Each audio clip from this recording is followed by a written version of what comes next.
live. Alright, so for everybody watching the recording later, for everyone's benefit, I'm just going to go through kind of just stumble my way around Blender, I should say. There's no real plan for this. It's going to be a very kind of wing it sort of stream. And yeah, I thought, you know, I need to do some work, and why not stream and just kind of ramble and talk crap whilst I do it. So yeah, here we go. So yeah, I've been learning Blender over the past, I don't know, like couple of weeks, 2-3 weeks I'd say. Not really too seriously. I only just finished the Blender Donut series, the Blender Guru Donut series, and it's his latest iteration of it actually. Maybe I'll bring it up just to show you guys what that kind of looks like. But it was very interesting sort of tutorial, I guess, because it covered like everything that you could possibly want to start to learn when you learn Blender. So this is the final result.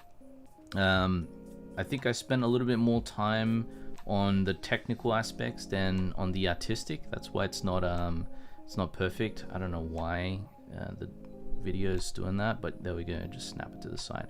But yeah, so I actually spent a lot of time on the technical aspects on the geometry node side, trying to figure out how to do the loop. So in the series, you know, Andrew doesn't really go through how to loop the background. So, and that's something I really wanted to try to challenge myself and figure out. And in the end, I got it to loop perfectly. So you can see all the falling sprinkles. It was quite hard to actually loop that. But I figured it out in the end. And then, you know, spent a little bit of time on the shading side, doing some more technical stuff on the shading side.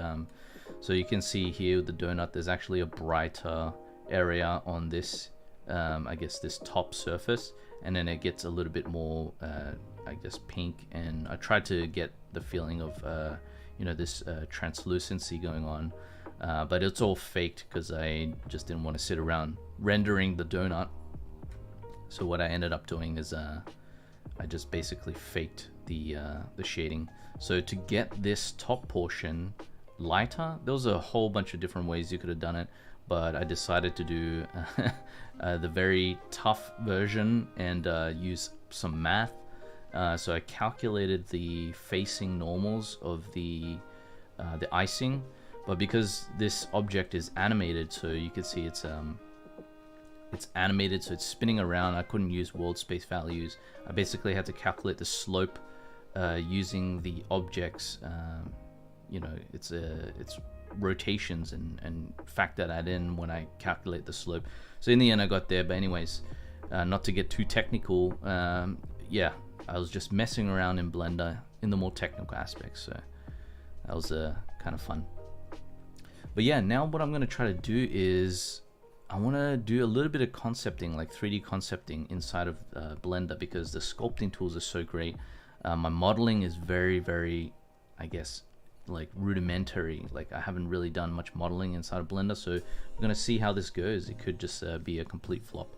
But what I have here is this ABC model, which I want to use as the base mesh to start off with. So I'm going to, of course, delete all that crap like everybody does, and then I'll import an ABC, and I want to grab this. Okay, so put this in here. So this is the ABC here. So I'm not going to worry about scale for now, because I'll sort out the scale later. I'm just going to use the head as just a guide for the scale, really. Blender's got a weird scale. That's one thing I noticed. The scale between Maya and Blender is very different. I think Blender's 1 meter and Maya is 1 centimeter in terms of grid units. So there's always a little bit of exporting scaling issues when I'm bringing things back and forth. Alright, so we start off in here. I do have some reference I want to go off. So I wanted to do something kind of steampunk, and as I was kind of, you know, doing a little bit of research on steampunk style and whatnot, these images I just grabbed off Pinterest, by the way, I wanted to do something that's more, I guess, the term, what was the term for this? Diesel punk. So there's actually kind of like a subset of steampunk known as diesel punk, and I thought that was pretty cool, and I want to try to use some of these elements, these design elements, this sort of design language, and just build something on top of this skull here to get it feeling a little bit more like this. So without further ado, let's get in. So I'll probably leave this here on the side, just kind of shrunk down a bit, just so I can always have some imagery there to refer to. And I love these kind of tubes, so that's definitely something I want to try to incorporate. And then there's also this concept of this mask, so I'm thinking maybe I could do some sort of mask around here, and because this is kind of like a hound, I was thinking maybe we could do some sort of like a mouth guard for this hound, but in some sort of steampunk-esque style. So yeah, let's begin. So I think the first thing I want to do is maybe kind of build this that mask first, and just really establish that as one of the main features of this face. So let's try that. Create, Shift A. Let's make, what should we start off with? Maybe we start off with the torus, and then I can kind of duplicate out that torus a bunch of times. So I'm still learning the hotkeys, by the way, so everything's a little bit awkward for me right now. And rotate, you know, coming from Maya, like having used the Maya shortkeys, the shortcuts for so long, it's just, yeah, it's kind of awkward trying to learn an entirely new set of shortcuts. But that's 3D for you, you know. You know what I should have done to start off with before I move this out? I should probably have started just by like setting up the settings. That's actually one thing I don't really love about the primitives here, is that once you start moving things around, you sort of lose the ability to adjust those settings later on. I mean, I could be wrong. Somebody correct me, please, if I'm wrong. But I feel like once you start moving things, you no longer have the option to adjust the sort of like the number of edge loops and things like that, which is kind of odd to me. But let's just create this torus.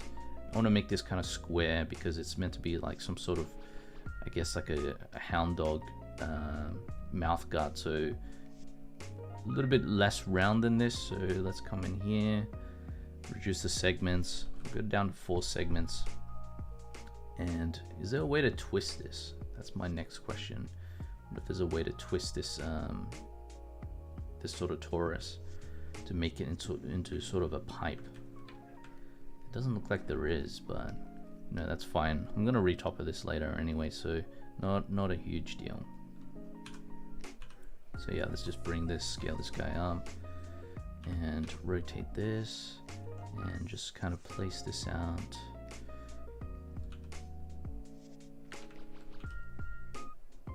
Around the mouth like that.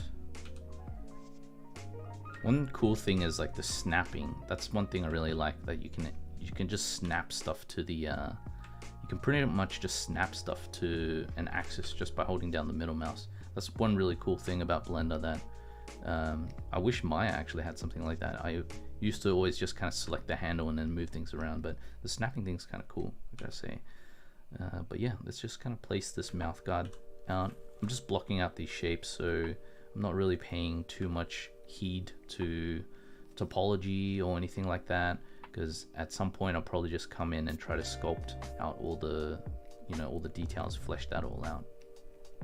And notice it's a little bit thick, so you could probably just modify some of this topology here. So I also changed my hotkeys, by the way, so for anyone that's curious, one of the most painful parts for me when I first went into Blender is like, man, the hotkeys are completely different for the navigation, and that just really threw me off. You know, I'm switching between like a whole bunch of different programs, and like the last thing I want is to have to learn a new set of navigation controls. You know, I'm too old for that, you could say. Yeah, let's scale this up. You know, just kind of really stumbling my way around, to be honest. Like, I'm not even sure how to add edge rings. I think it was Control R, and then I think if you do Control R and then your middle mouse, or right click, was it? No, maybe it was middle mouse to, yeah, it was right click to add it to the center there, like perfectly in the center. Yeah, and I gotta say, like, it's gonna be a lot of pain for me in these early days of learning Blender. If anyone has any tips, please let me know, you know. Don't let me struggle in silence. Alright, so let's just do the same thing. In fact, you know what I'll do? I'll just delete this particular one, and I'll just use this one here. Okay.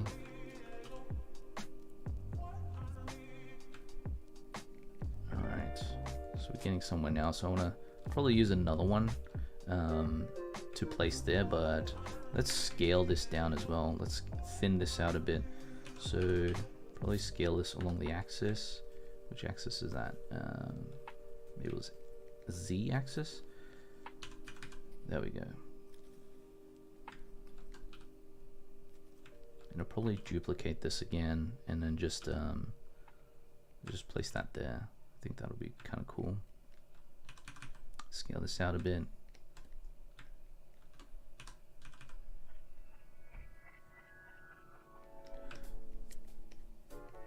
Okay, this is a good start. So maybe I want to start shaping some of this stuff out, and then I'll create some pieces to kind of join these together.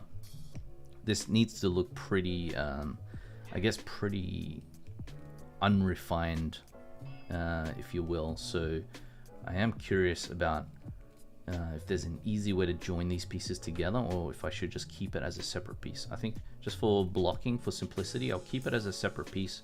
Almost like it's like this piece in the middle where it just kind of later on joins up with the rest of the other pieces there. Yeah, so maybe in fact I'll use one of these pieces and duplicate it, and then what I'll do is just rotate this piece around. So let's rotate it on the Z axis, and holding down Control, I can snap it. Try to get this perfectly 90 degrees. There we go, something like that. And now this isn't a perfect, I guess, it's not really like a perfect mirror, but that's fine. I'll probably mirror this thing later on once it's all blocked out, but really just focusing on the shapes right now.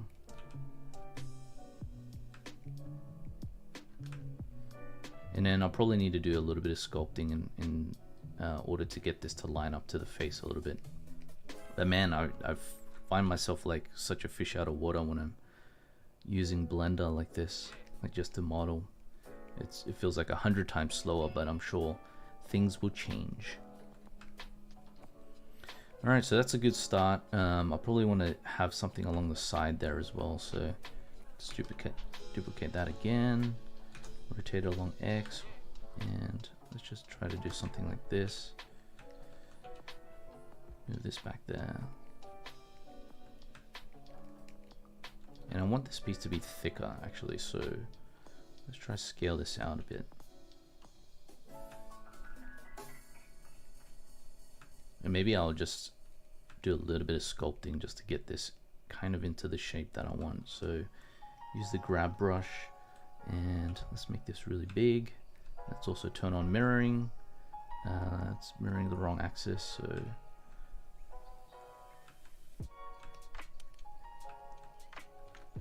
I might need to apply the rotations there. Let's see if that fixes the mirroring. There we go. Yeah, I just needed to apply the rotations. But this isn't going to be a perfect mirror anyway, because it's already non-uniform, but that's okay. Whoops. So let's grab some of this stuff. Let's have to try to shape this out.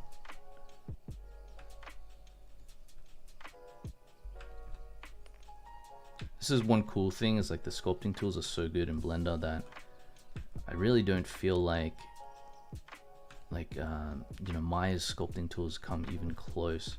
In fact, I probably will, moving forward, just use Blender to do sculpting instead of trying to hop over ZBrush. Just the speed hit you get from switching back and forth is it's just not worth it, you know, in order to export, import. And one advantage is, like, you know, in Blender I can just make a separate view. If I had a camera, I could just, you know, for example, if I just make a new camera, how do we get out of this mode? Okay.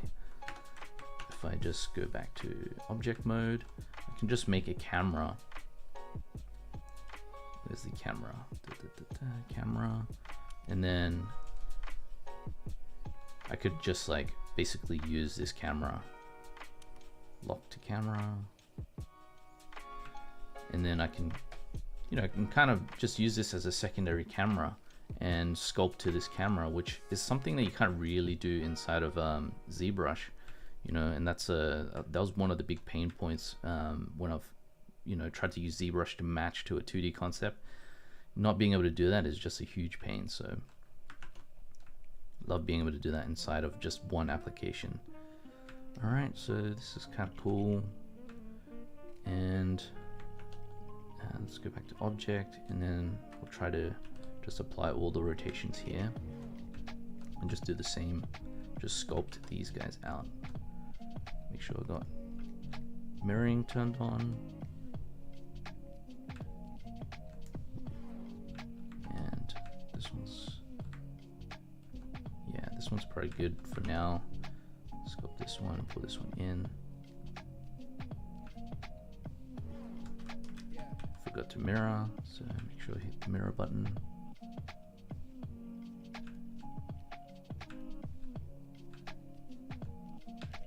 Trying to be too perfect here because, you know, this is just gonna sort itself out at some point. And I kind of like that this this outer piece is actually on top of the middle piece, so I'll probably keep that there, and I'll just push in the sides a bit, something like this. Keep forgetting to turn mirroring on. I wonder if there's a way, if somebody knows a way to actually just have that on by default. If there's a hotkey for that, that'll be even better. Doesn't look like there is.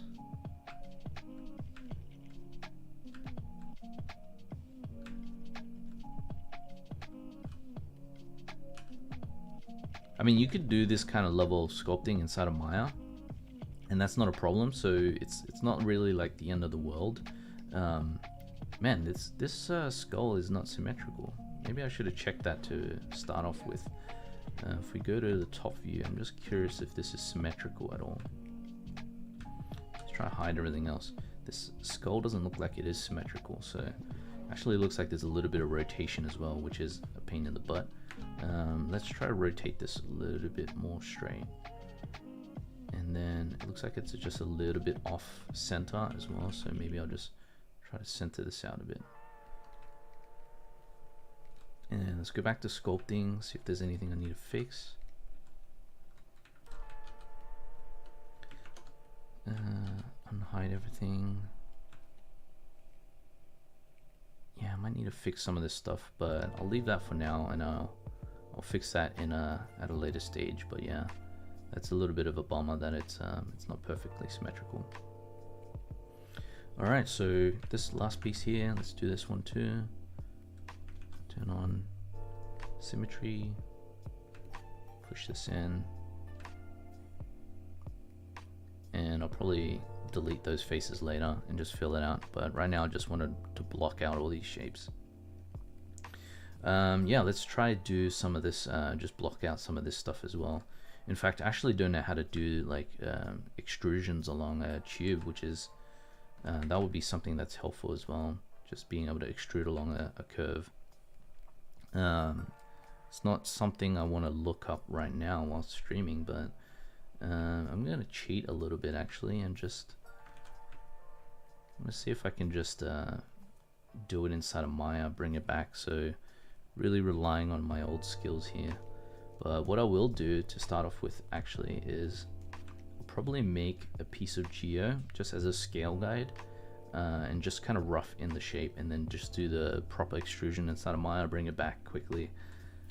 Yeah, let's do something like that. So probably start off with a cylinder of some sort. Move this guy over here, scale this up. Don't really care about topology right now because It's not that important. Maybe I'll have it come from somewhere here. So it'll go into something at the back there, sort of like this. See if there's any other cool reference for it. This one's pretty cool here as well. Just kind of slides underneath the plate there. I do kind of like this look a little bit, so the fact that it just kind of gets hidden underneath some plating, so maybe I'll do something like that. Rotate this, and yeah, let's try to extrude this out.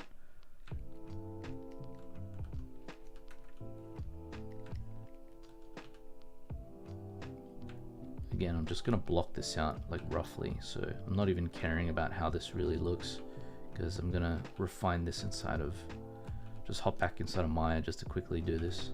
A little bit of cheating going on, but hey, why not? Whatever speeds up your workflow. Eh? So this will go somewhere in here. All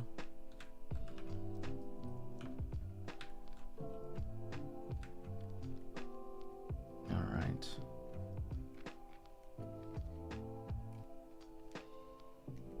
Cool, yeah, that's good enough. So let's quickly export this guy out.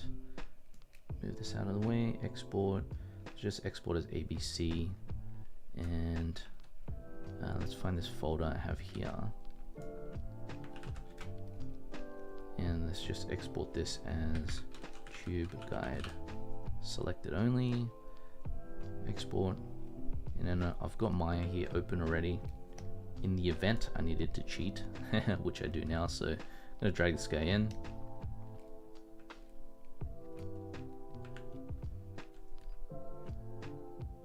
Did that not export anything? Okay, maybe I need to select it. Maybe I didn't have it selected. And let's try this again. Selected objects, yep. Let's overwrite that and should be able to just drag this in here. Perfect. So a little bit of cheating here, but that's fine. So what I'll do is create a curve, CV curve, something like that. Move this over. You can see how much quicker I am in Maya. It's just something I'm just way more familiar with.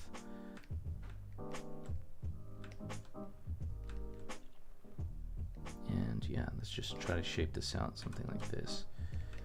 And one thing I do when I do these curves is I like to use really, kind of just really simple low res curve like this without much CVs.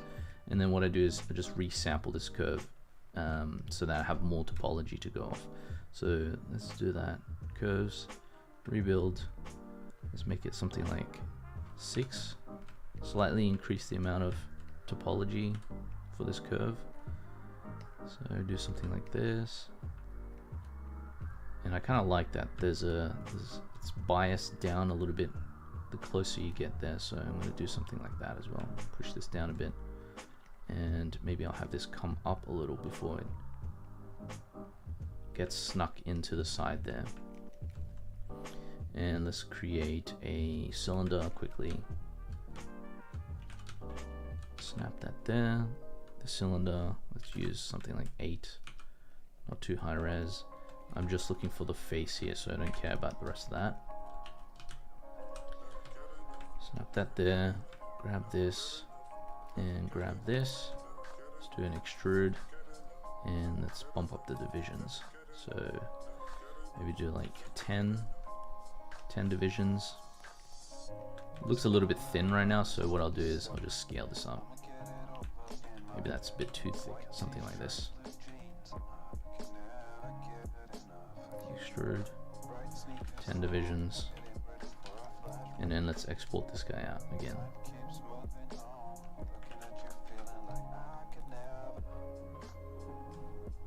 Let's see, ABC. I'm gonna export ABC through here. Doesn't really matter, to be honest, which format I export with. Tube temp.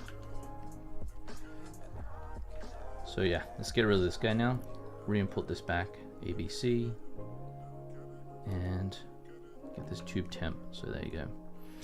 So there's no reason why you need to stick to one software, I guess. If you feel like you're just that much quicker on one, I'm definitely trying to stay within Blender as much as I can just to get familiar with it. But I mean, you know, whilst I'm streaming, I really don't want to just have to look something up, you know, from scratch. But yeah, let's keep blocking this out.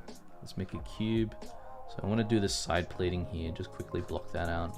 So I'll do something like this. And then I'll probably just sculpt this around the face.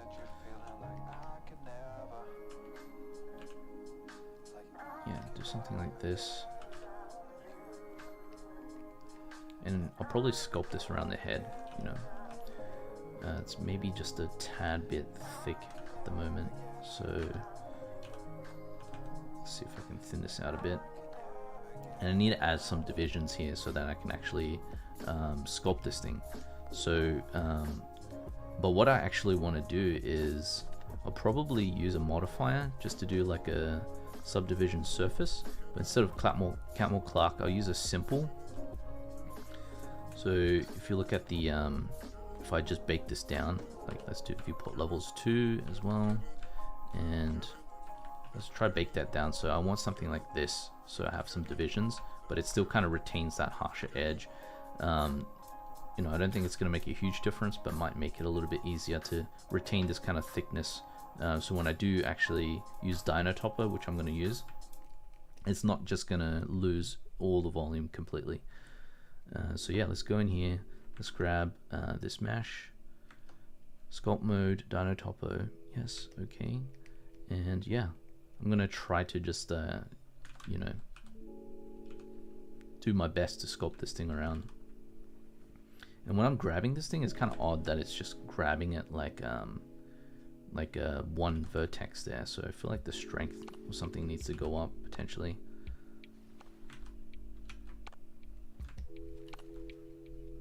You know, maybe I need to also, I think what I need to do is actually just, yeah, just bake down, apply all those transforms.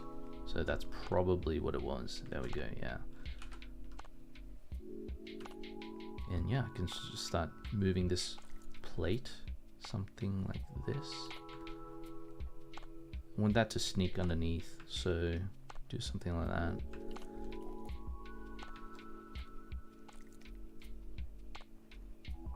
And maybe actually we'll change the shape from the skull a bit, because I feel like it will look a little bit more interesting if maybe there's a little bit more room here. And then I kind of went over the face a little bit like that. Yeah, maybe I'll do another plate at the front of the face. So just have something here like this, and then connect it up to that piece there. But really, this is just me blocking these shapes out, so I don't want to spend too much time refining these shapes. And this has got a weird pivot there. How do I reset this pivot? Snap? Snap cursor to selected, no. Set origin. Set origin to geometry. There we go, that worked.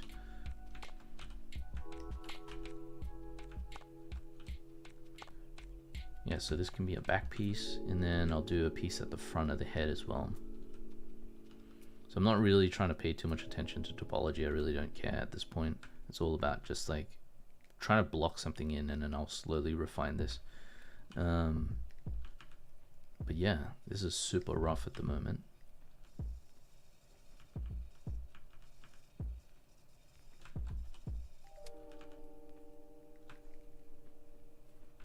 And I probably need to delete a hole there somehow. Not sure yet. Not sure how to do that, but figure it out as we go. I'll actually keep this stream kind of short and sweet. Yeah, I just really wanted to ramble on about Blender a little bit. And the difference is, I see people modeling. Actually, when I see people modeling in Blender, it seems so quick, especially with some of the plugins and booleans and stuff that I've been seeing. So I really wanted to just kind of explore the possibilities. You know, it's a free software, so there's really nothing to lose. And it seems like, from what I can gather, at least there's lot of demand for Blender, so not a bad skill to have, you know. I figured I've learned so many programs in the past. What's another program, eh? Let's see. I do like that there's some of the detail there, and I said I wouldn't really focus too much on the details, but maybe just to block things out, just to see how things look, I will do something like that.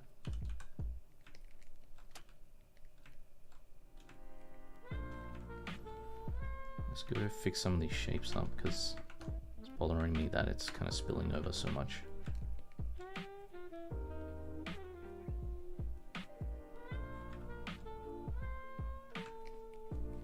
Yeah, there we go.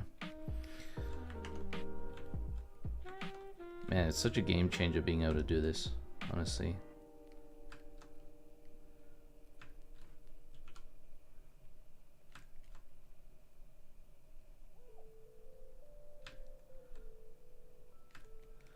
I also have some thoughts about cycles. After doing the Blender tutorial, there's some strange, so I can understand the appeal of cycles, that it is quite a competitive renderer, but there's some odd things with, like, you know, AOV management, pass management, that really, yeah, just feels like it doesn't have the same level of flexibility. It's probably something that I'm missing. But when I look at the view layers at these particular passes, it doesn't seem like there's, oh, here we go. Maybe there's ways to add custom passes here. Value or color. Okay. I mean, the whole rendering system in here, it just feels a little bit basic. Maybe that's the intention. Maybe I'm missing something, but that's one thing I did notice. I feel like I just need to learn a little bit more of the shading system before I make these kind of judgments. But just having done the donut series, which obviously isn't much to go off, didn't seem like there was enough there for me to get into the shading side of things. Not like I'll use cycles anyway. I've transitioned to just rendering everything inside of Unreal pretty much like exclusively now, so I don't think I'll ever render in a traditional renderer ever again, unless I have to, unless it's effects related. But yeah. Okay, so I'm really not sure how to cut this hole in here. I know I can just delete the faces, but that's probably not the way to go. Maybe what I'll do is I'll just try to sculpt my way around it, which is, I know, like a very lazy way to try to block shapes out, but I mean, at this point I really don't care. I'm just trying to block out some shapes, so like, who cares, right? So yeah, let's switch to the brush tool and just click, make sure I have Dino Topper on, just click around. It looks like it's a little bit too low res, so let's drop the detail size a bit, and just like really cheating here.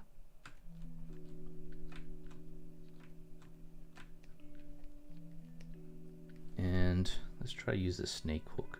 So where's the snake hook brush?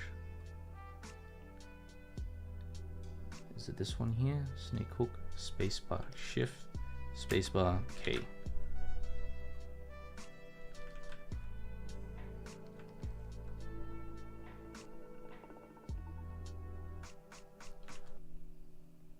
I wonder if these will merge together if I get close enough. That's one thing I'm not sure it will do. In ZBrush, when you're using Dynamesh, like when you get close enough, it will just like fuse together, but I'm not so sure that it's going to try to do that here. It just doesn't seem like it wants to come together that easily.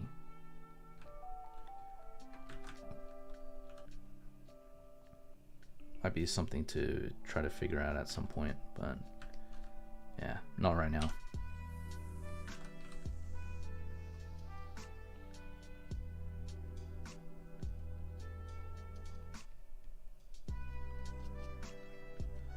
So I'm going to leave a small hole actually, to do this kind of ringlet or whatever around the eyes.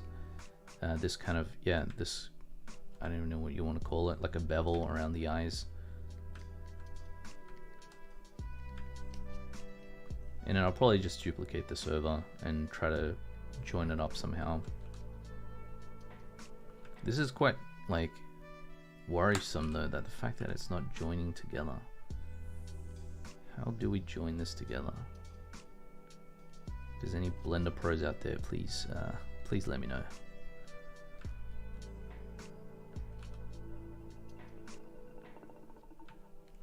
And this thing needs a bit of thickness because it's getting quite thin here, so let's try to use something to buff this up. Inflate.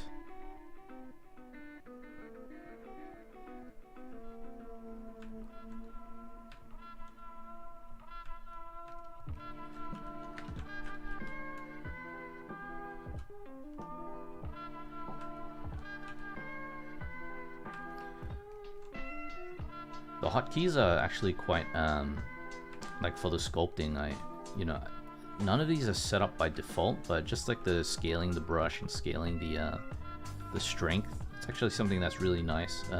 It's like right in the middle of the keyboard, so it's nice and easy to grab. So I appreciate that. I don't have to hold down a modifier key or anything to scale the brush size.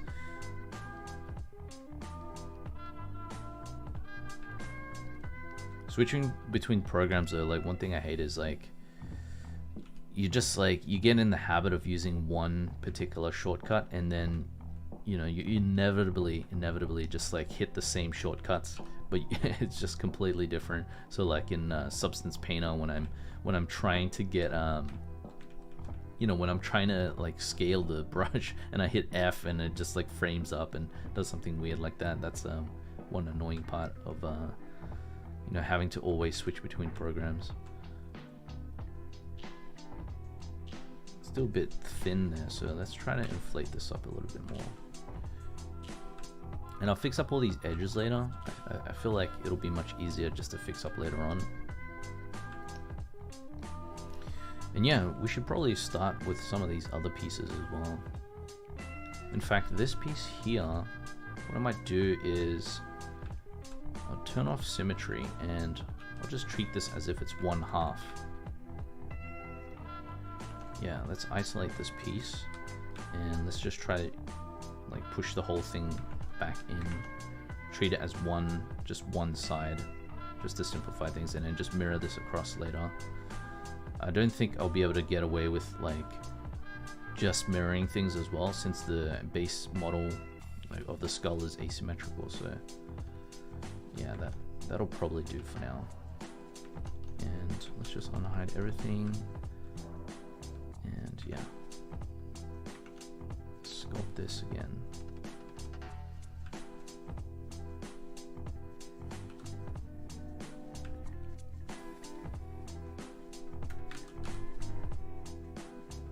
I'd be a little bit worried actually if I was ZBrush, just because of how much progress Blender's made with the sculpting tools in such a short amount of time. That's a great thing, I think, about like open source software. It really actually pushes proprietary software as well. It's like it pushes innovation. When an open source software gets this good, you're bound to see like a ton of innovation in the the private kind of the private sector, I guess. So there we go. Push this up, something like that. I'll figure out all the details later. I might actually change the shape a little bit at the front, so maybe I'll add another piece or something. It just feels like it needs a little bit of something there. Yeah, I'm not quite sure. I do like that there's some harsher shapes there though, so I'll probably just continue just like refining this area a little bit. Just give this like a little bit more of a blockiness to it.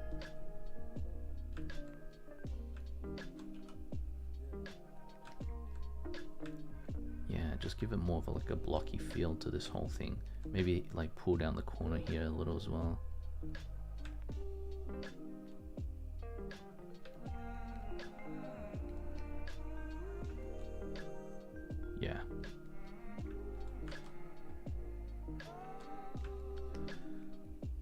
Yeah, I'm liking that. The side here looks a little bit boring, like it needs something. And then I should start to focus on how to connect all this stuff down at the bottom as well. There's a lot of complex shapes going on there. So I might actually just come back to just modeling instead of sculpting, and trying to block in some of these shapes still.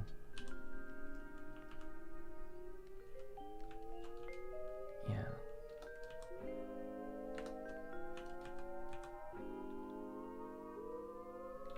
Still getting familiar with these hotkeys. Yeah, this looks okay. Something like that, and then let's see what else looks interesting.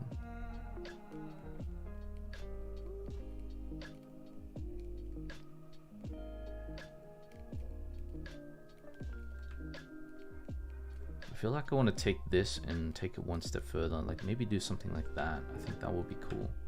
So taking this, scaling this down a little, something like that, and then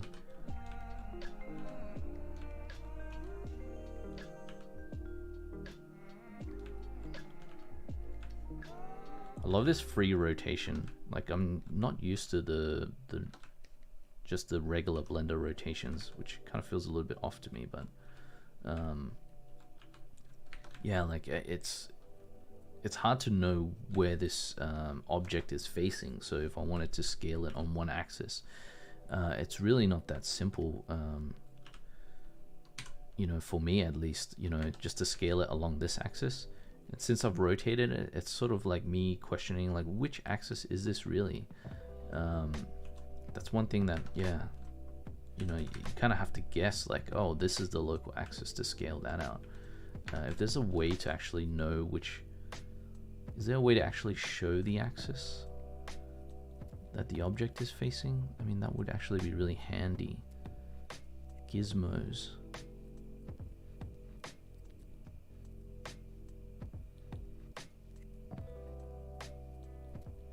Default gizmo. Gimbal.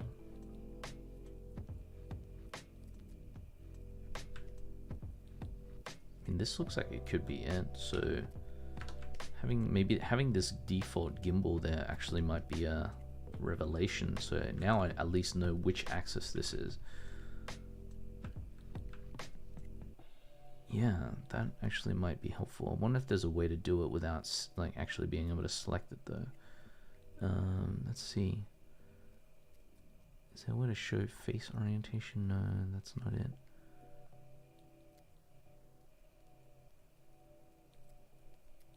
Yeah, maybe this is the only way.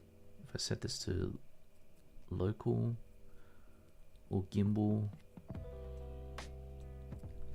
this might be the only way to see which axis that is. So if I scale now, I can hit ZZ and just know what axis that is. And if I want to scale along this axis, then hit SYY. Okay, I might leave that on for now, just see how that goes. But yeah, I mean, it's I'm sure like people have a way to figure these things out when they're modeling. But yeah, that's one thing that's kind of slowing me down a little bit. It's just trying to figure out which axis is what. Okay, so do something like this. Maybe scale this larger. Really try to push the look of this diesel punk. And maybe come forward a little bit, so rotate this way a bit. Yeah, have something like this. I actually just chuck in a mirror modifier and yeah, see if I can. This is one thing I also learned, like to mirror across the origin, it's helpful to have like an empty or something like that. So I'll just make a plain axes and I'll call this mirror plane. And then here I can just grab my mirror plane. And I might just like throw in a mirror modifier just for the hell of it. Let's see, mirror. Let's grab that mirror plane again. And same for this guy. Let's see if I can just copy the modifier over. Copy modifiers. Nope, the other way around. This one. Copy modifiers. Look at that. I'm already a veteran Blender user using these shortcuts there. Look at that. Cool. Yeah, so now I want to add more details. I don't want to probably add another circular detail there. That might be a little bit too repetitive. You know, but what else could I add down there that could be interesting? I mean, yeah, these two are very similar, these two.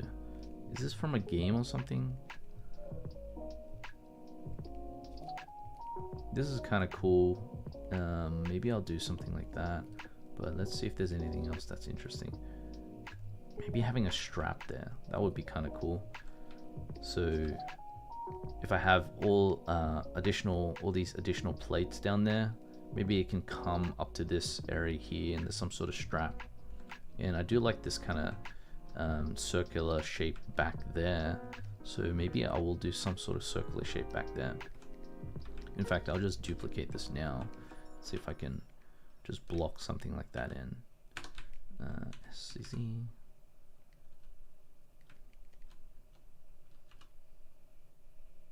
Let's grab this and just scale this in a bit.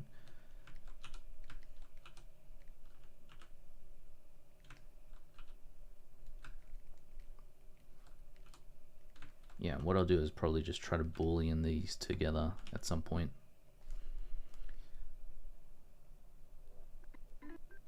Let's get this music going again.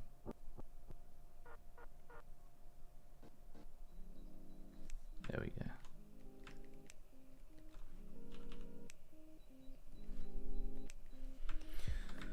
Yeah. Oh, Scott, dirty. How's it going? I'm going very good, my friend, going very good. Sorry, I haven't been paying attention to the chat, so if you guys do throw a chat out and I don't see it in time, my apologies. But yeah, it's hard to, it's actually hard to stream, so I have a lot of respect for like professional streamers. Let's add in the eyes. I actually like these sort of eyes. This one here is kind of cool too. Not such a big fan of this one here.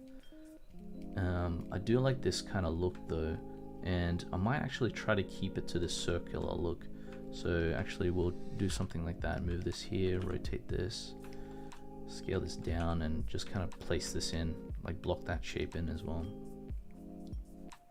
And I can already see this coming together, just blocking out these shapes. You know, not even really spending all that long on this, but yeah, I'm starting to see this where this is heading. So it's a good start for me.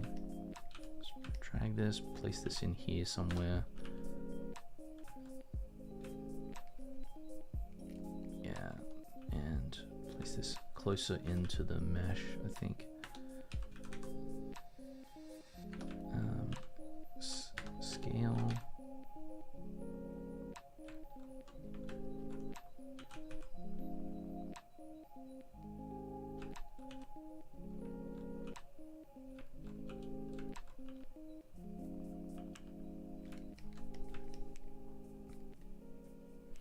And here I definitely want to fuse this together, so what I'm going to try to do is actually just use like some sort of boolean or something like that. Actually not sure if there's an easy way to just join this whole thing together. Might have to remesh actually. I think that's the solution. So actually, yeah, this section here which wouldn't join earlier, I think I can just remesh this. So one thing I want to do though is just make sure that I pull these pieces together. So when I do remesh, it fuses into one piece there. Yeah, so let's try remesh. Let's try with this voxel size, see what happens.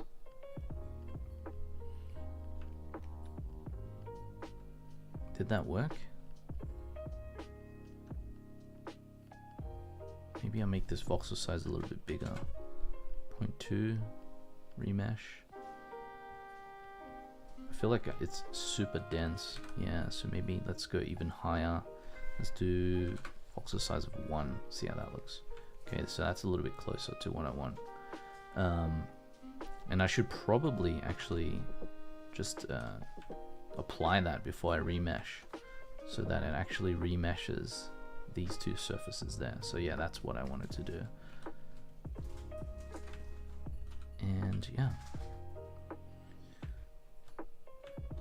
so we've got to start. So yeah, definitely stumbling my way around this. I'll probably end the stream here. You know, it's really just me just kind of stumbling my way around, and just trying to figure out Blender. But there's a few things that I still need to learn, like if I delete a face, how would I fill that empty hole?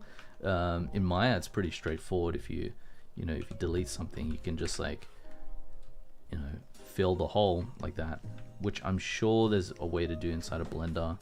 Just probably doesn't make sense to be trying to learn this on the fly. But yeah, that's something I definitely need to learn. Even just general modeling, you know, like how to inset things properly when I extrude. But most of the blocking out process, I actually think, is just like me just placing out primitives and just kind of building these simple like sculpts around it. And then at some point I'll probably come in and just flesh this out. You know, if I go back to the sculpting, let's see, it'll probably just be me coming in and just like flattening out these edges. So I'm sure there's some sort of flatten brush. Boundary, rotate, nudge. This flatten brush here, and probably just coming in, just like flattening these surfaces out, you know, and then at some point just retoppling this whole thing. So yeah, I think this is going to be my workflow, at least for this piece. So yeah, I'll end the stream here, and yeah, let me know your guys' thoughts. Like, have you guys transitioned over from Maya? Is there someone that's actually transitioned the other direction, like go from Blender to Maya? Because that'll be an interesting transition, I could imagine. But yeah, I know a lot of actually modelers have actually transitioned over to Blender to do this sort of stuff, just because it's so much, like, there's just so much resource out there and it's free to use Blender, so hell, why not? Why not, right? Alrighty, thanks guys, and yeah, hopefully tune in next time, and I'll probably finish this off, and hopefully by then I'll have a few more tricks and a few more thoughts about my switch from Maya to Blender. Thanks guys.